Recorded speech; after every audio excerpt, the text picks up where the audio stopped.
మన ప్రభువును రక్షకుడు అయిన యేసుక్రీస్తు వారి అతి శ్రేష్టమైన దివ్యనామమున మీ అందరికీ ఉదయకాలము సర్వశుభములు సర్వదీవెనలు దేవదేవుడు అనుగ్రహించునుగాక.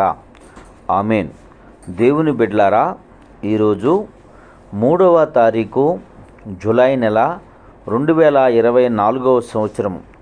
ఈరోజు దేవుని వాగ్దానము హెబ్రీలకు రాసిన పత్రిక 6వ అధ్యాయము 14వ వచనము. నిశ్చయముగా నేను నిన్ను ఆశీర్వదింతును.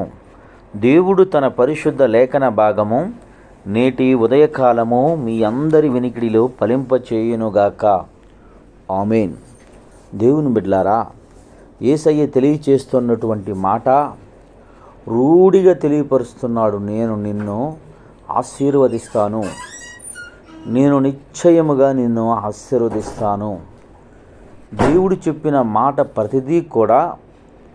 ప్రతి మాటని కూడా దేవుని బిడ్డలారా, ఆయన అంటున్నటువంటి ప్రతి సున్నా కానీ పొల్లు కానీ తప్పిపోదు అని దైవగ్రంథమందు దేవదేవుడు తెలియజేస్తున్నాడు. అంత మాత్రమే కాదు, ఆయన మరి ఒక మాట అంటాడు, నా మాట ఏమాత్రము గతింపదు. ఒకవేళ నా మాట గతిస్తే భూమి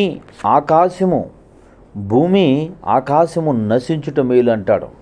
సున్నాయినా పొల్లైనా తప్పిపోవట కంటే, మాటలు తప్పిపోవట కంటే ఆయన చెబుతున్నటువంటి భూమి ఆకాశము గతించిపోవునంటున్నాడు. గతించిపోతాయంట. ఒక మాట మామూలుగా పలికితేనే, కానీ ఆయన ఇక్కడ పలుకుతున్నటువంటి మాట నిశ్చయముగా, రూఢిగా, ఇక కరెక్టుగా అంటున్నాడు. ఆయన మాట సమస్తమును సృష్టించింది. ఆయన మాట గొప్ప స్వస్థతలనిచ్చింది. ఆయన మాట లేమిని కలిమిగా మార్చింది. ఆయన మాట చనిపోయిన వారిని తిరిగి లేవనెత్తింది.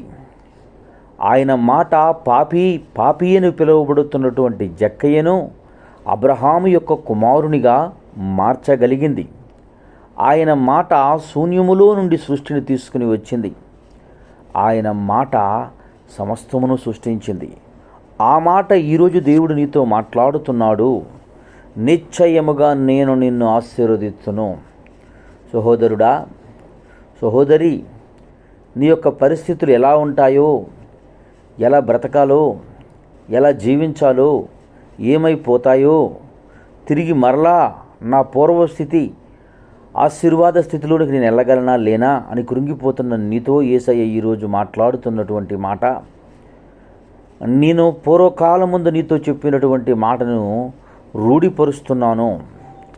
పూర్వకాలం ముందు నీకు చేసినటువంటి వాగ్దానాన్ని నేను దృఢపరుస్తున్నానని దేవదేవుడు తెలియచేస్తున్నాడు. కనుక అట్టి వాగ్దానమును హృదయపూర్వకంగా అంగీకరించి ఆయన చెప్పే ప్రతి మాట విని లోబడి ఆయనందు విశ్వాసంతో ముందుకు కొనసాగే వ్యక్తివైతే నిశ్చయముగా ఆయన ఇచ్చు ఆశీర్వాదాన్ని పొందుకునే బిడ్డగా, ఆ ఆశీర్వాదమునకు వారసులగునట్లుగా దేవుడు నిన్ను నియమించి ఆయన కృపలో దయలో నిన్ను వృద్ధులు చేసి నడిపించునుగాక.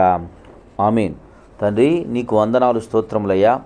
నీ కృప, నీ దయ, నీ కనికర ప్రేమలను బట్టి క్షేమంగా సజీవులుగా ఉంచి ఈ ఉదయకాలమందు ప్రభా వారి యొక్క తండ్రి ఉదయకాలపు తండ్రి ప్రభా ఆశీర్వాదాన్ని ఇస్తూ ఉన్నావు గనుక ఈ మాటల చేత వారిని దీవించి నీ ఆత్మచేత నడిపించి నీ కృపలో వాడుకుని భద్రపతి సహాయమును చేయమని యేసయ్య నామం పెరటి ప్రార్థన చేయుచున్నాను మా పరమ తండ్రి.